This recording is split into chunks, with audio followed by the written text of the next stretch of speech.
Diamond হারবারে দেয়াল লেখা ঘিরে তৃণমূল বিজেপির তরজা-তীব্র। ডায়মন্ড হারবার বিধানসভা কেন্দ্রের নির্বাচনী প্রচারকে ঘিরে তৃণমূল কংগ্রেস ও বিজেপির মধ্যে রাজনৈতিক উত্তেজনা ক্রমে বাড়ছে।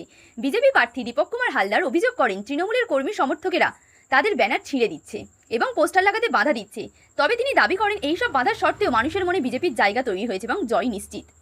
অন্যদিকে তৃণমূল কংগ্রেস প্রার্থী পান্নালাল হালদারের প্রচারে এসে দলের অবজারভার শামীম আহমেদ পাল্টা কটাক্ষ করেন।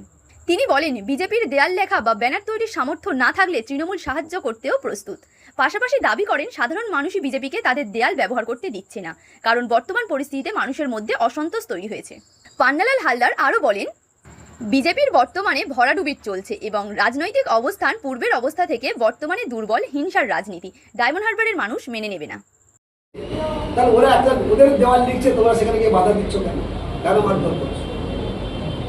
তোমরা গেল গিয়ে সেখানে হচ্ছে একটা হচ্ছে পোস্টার যদি মারে, একটা বন্ধ করে যদি মারে, একটা প্রতীক হচ্ছে ওড়ে, সেখানে তোমরা গিয়ে খুলে আনছো কেন?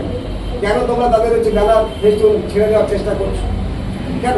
পশ্চিম সহ ডায়মন্ড হারবার বিভিন্ন জায়গায় আজকের ভোট প্রচারে আপনি বেরিয়েছেন, সকালে মগরাট পশ্চিম, বিকালে ডায়মন্ড হারবার, কিন্তু দেখলাম যে বিজেপির সেখানে ফেস্টুন সেই অর্থে দেখা গেল না। তো বিজেপি দাবি করছে যে ফেস্টুন তারা ছিঁড়ে দিচ্ছে বা লাগাতে দিচ্ছে না বিজেপির যারা প্রার্থী। কি বলবেন? প্রমাণ আছে কোথাও বিজেপির ফ্ল্যাগ পোস্টার বা যদি বলেন আমরা তাহলে তৈরি করে দিতে পারি বিজেপিকে। ওরা বলুক আমাদের কাছে চান যে ফ্ল্যাগ ফেস্টুন করার মতো আমাদের সামর্থ্য নেই, আমরা আমাদের দল থেকে আমরা করব।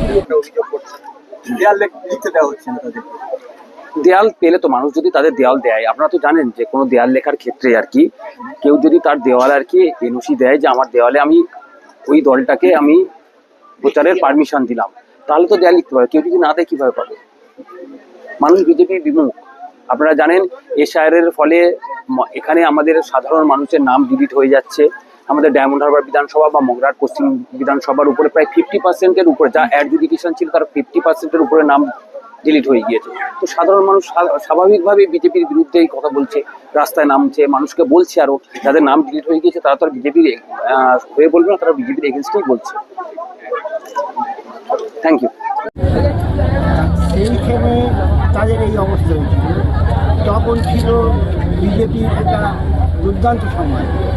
এবারে বিজেপি বলে আমাদের এখানে নেই, বিজেপি একদম নেই, বিজেপি মুছে যায়।